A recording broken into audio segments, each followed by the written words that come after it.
March 1986, and a crucial gathering of the United Democratic Front's education committees. Under discussion, whether a black schools boycott that had lasted for up to 2 years should continue, or whether pupils should return to the classrooms.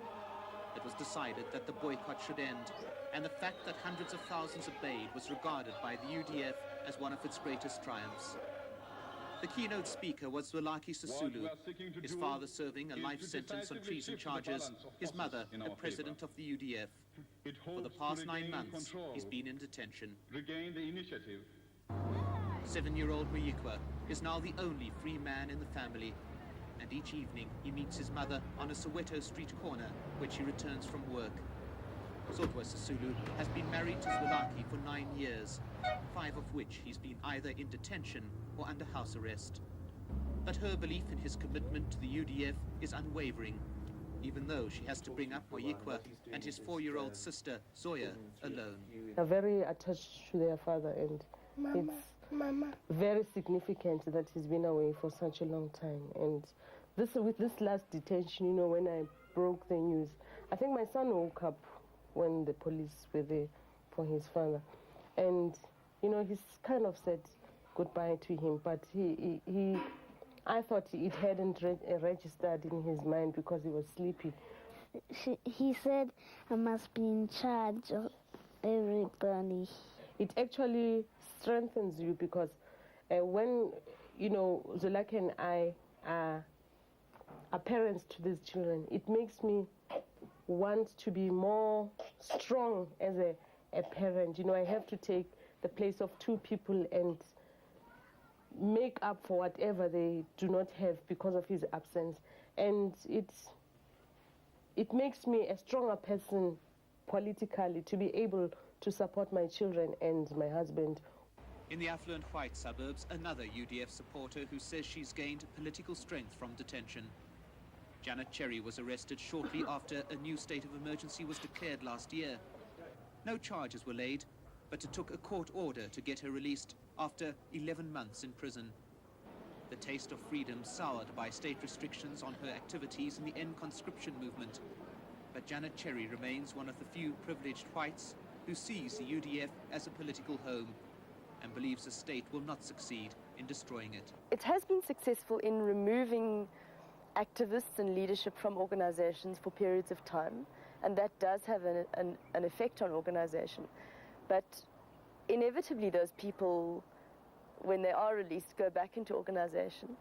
And I have known very, very few people who actually have felt dissuaded from political activity by the fact that they've been detained. And in many cases it has the opposite effect and actually builds people up, and they feel, well, I think one does feel a level of anger and strength through that anger, you know, that if they're doing this to me, I'm going to work even harder against them.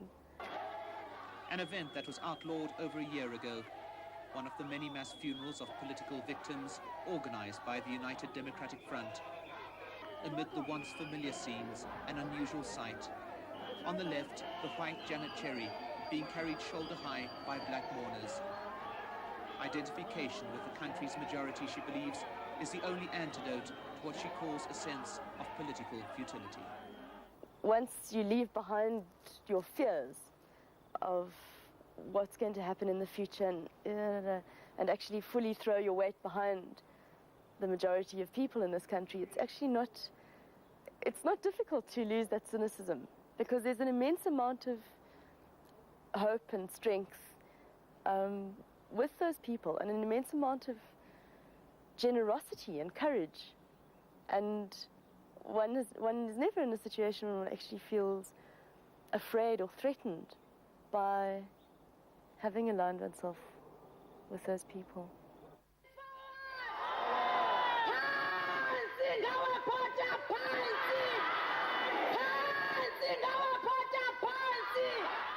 Another face of opposition, activist Hilda Ndude, making a rare public appearance at a UDF meeting in Cape Town. As regional publicity secretary of the movement, she's under constant fear of arrest. Her house in KTC Township was destroyed in last year's widespread unrest, and she holds the state directly responsible.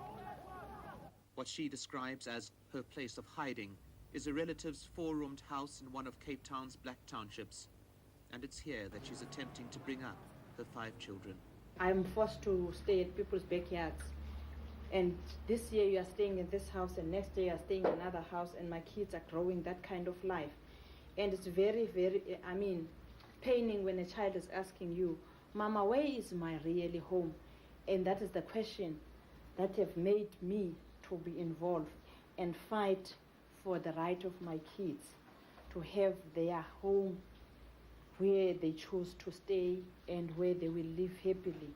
My kids are very young, but the way they understand things is amazing, because I never sit down with them and say why I don't sleep at home, but they are the ones who told me why I don't sleep at home, and they understand why I don't sleep at home, because you, Mama, you are running away of Bota's police. They are going to arrest you because you are an activist. To Hilda Ndude, the pain of being both mother and activist is made bearable by a sense of belonging, of being part of a movement that continues to survive despite what she regards as extreme government oppression. Because once they remove the first leadership or the first layer, and then people are building the second, that is the alternative, And then when they remove that one, we've got the alternative, the second one that is taking over. To say that even if they detain me, but they won't detain the idea, what I believe in. The people outside will carry on my beliefs. The idea, that of a non-racial democratic South Africa. It's an idea that even after 4 years of increasing state restriction, those here believe the United Democratic Front can still achieve.